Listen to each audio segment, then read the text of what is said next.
नमस्कार, आप देख रहे हैं पब्लिक इंडिया न्यूज और मैं हूं आपके साथ वैशाली। कलयुग की सावित्री पति को कंधे पर बिठाकर ला रही कावड़, आस्था और प्रेम की है तस्वीर। मोदी नगर की 28 वर्षीय आशा ने अपने दिव्यांग पति सचिन को कंधे पर बिठाकर 170 किलोमीटर की कठिन कावड़ यात्रा कर रही है।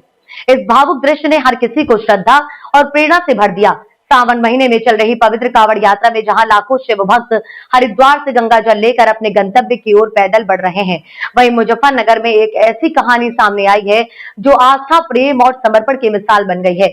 मोदी नगर की 28 वर्षीय आशा ने अपने दिव्यांग पति सचिन को कंधे पर बिठाकर 170 किलोमीटर की कठिन कावड़ यात्रा कर रही है। इस भावुक दृश्य ने हर किसी को श्रद्धा और प्रेरणा से भर दिया। आशा और सचिन, जो गाजियाबाद के मोदी नगर के निवासी हैं, अपने 2 छोटे बच्चों के साथ इस कावड़ यात्रा में शामिल हुए। सचिन पिछले 15 वर्षों से हर साल कावड़ यात्रा पर हरिद्वार जाता था, लेकिन पिछले साल रीढ़ की हड्डी के ऑपरेशन के बाद वे पैरालाइज्ड हो गया और चलने में असमर्थ हो गया। इस बार उसकी पत्नी आशा ने ठान लिया कि वे अपने पति की मनोकामना पूरी करेगी और उन्हें कंधे पर बिठाकर हरिद्वार ले जाएगी। आशा ने कहा कि मेरी एक ही मनोकामना है कि भोलेनाथ मेरे पति को पहले जैसा स्वस्थ कर दे। पति की सेवा में ही मेवा है, बाकी सब व्यर्थ है। वहीं सचिन ने कहा कि मैंने 13 बार पैदल कावड़ यात्रा की थी, लेकिन इस बार मेरा शरीर साथ नहीं दे रहा। मैंने कभी नहीं सोचा था कि मेरी पत्नी मुझे कंधे पर बिठाकर ये यात्रा पूरी कराएगी। मैं खुद को भाग्यशाली मानता हूँ कि मुझे आशा जैसी जीवन संगिनी मिली। आशा ने हरिद्वार की हर की पैड़ी से गंगा जल लिया और अपने पति को कंधे पर बिठाकर 170 किलोमीटर की पैदल यात्रा शुरू की। वे अपने 2 बच्चों के साथ धीरे धीरे मोदी नगर की ओर बढ़ रहे हैं।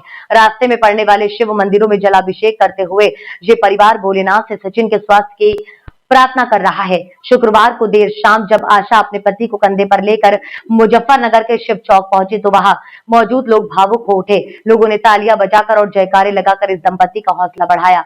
आर्थिक तंगी के बावजूद अटूट आस्था। आशा और सचिन की आर्थिक स्थिति बेहद कमजोर है। सचिन पहले पेंटिंग और पीओपी का काम करते थे, जो परिवार की आजीविका का मुख्य स्रोत था, लेकिन उनकी बीमारी के बाद परिवार मुफलिसी का जीवन जी रहा है। उसके बावजूद आशा की आस्था और पति के प्रति समर्पण ने उन्हें इस कठिन यात्रा के लिए प्रेरित किया। उत्तर प्रदेश से public India news channel head Tilak Singh Parihar की रिपोर्ट। अब आपको कांधे पर बिठाकर कावड़ यात्रा करानी है। मेरा पिछले साल 1 अगस्त को रीढ़ की हड्डी का ऑपरेशन हुआ था।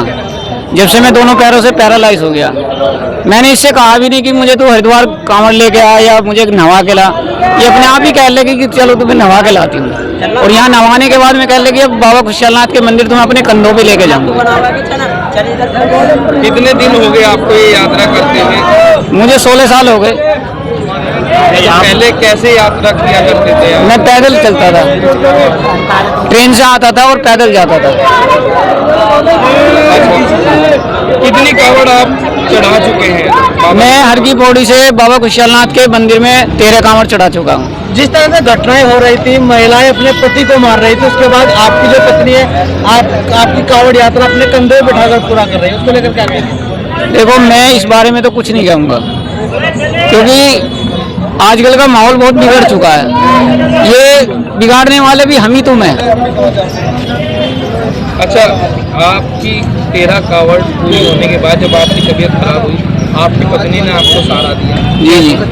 कैसे ने सुझाव मिला या फिर कोई ऐसी? कोई नहीं, बस आंचक 13 तारीख को 13 जुलाई की शाम को खाना वाना खा के बैठ गए, लेट गए।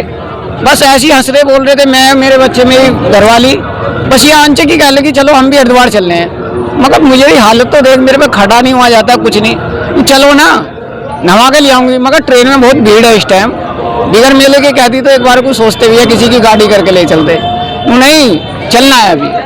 अब मुझे क्या पता इसके दिमाग में और कुछ घूम रहा है। यहाँ हर की पैड़ी पे नहाने के बाद में, दक्ष मंदिर में घुमाने के बाद में, उसके बाद में फिर भी जिद करती रही कि मुझे अब बाबा खुशहालनाथ के मंदिर तुम्हें यहाँ से नवा के अपनी पीठ पे ले जाऊंगी। अच्छा, कितने किलोमीटर की यात्रा आप अब तक कर चुके हैं और किस तरह की परेशानी आपको लगी? परेशानी तो मुझे अभी इस टाइम बहुत हो रही है, क्योंकि मुझे दिखाई दे रहा, देखो कहते हैं घर का मुखिया सबसे बड़ी ताकत होती है। आज मेरा सुबह से बेटे को थोड़ा तबीयत डाउन सी लग रही है, तो फिर हमारे बाबा हैं, ये मेरे गुरु भी हैं, मेरे बाबा भी हैं, तो ये मैंने बुलाए हैं, ये फिर मेरी हेल्प के लिए तुरंत आए। अच्छा, कब आपने यात्रा शुरू की थी हरिद्वार से? कितने दिन लगे आपको यहाँ तक पहुँचने में? मैंने 14 तारीख को 1:30 बजे से यात्रा चालू करी थी।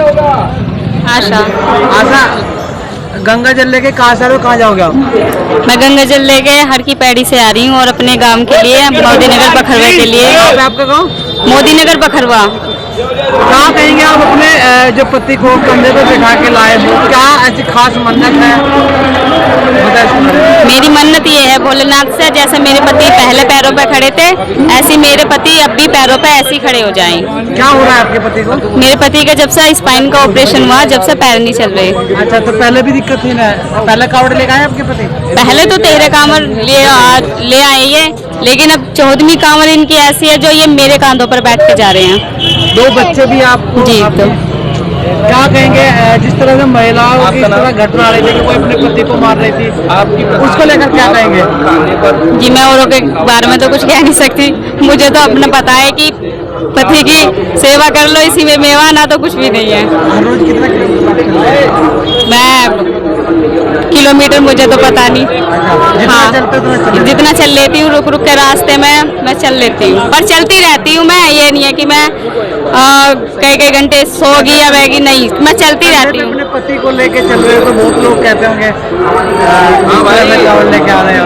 हाँ, बहुत टोकते भी हैं, नु देखियो बहुत से कहते हैं क्या पत्नी है, क्या नसीब है इसका, इसे कैसी पत्नी मिली है।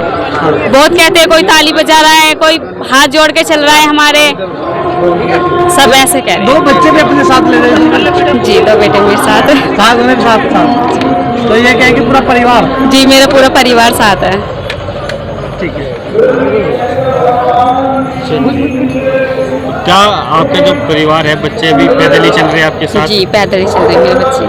कितना टाइम पहले आपके हस्बैंड के साथ ये हादसा हुआ था? ये मेरे पति का 1 अगस्त को ऑपरेशन हुआ था, अब 1 अगस्त को 1 साल हो जाएगा जो ये पैरों से बिल्कुल हाथ पर बैठ गए। काम नहीं करते? नहीं, कुछ नहीं करते। क्या काम करते थे पहले?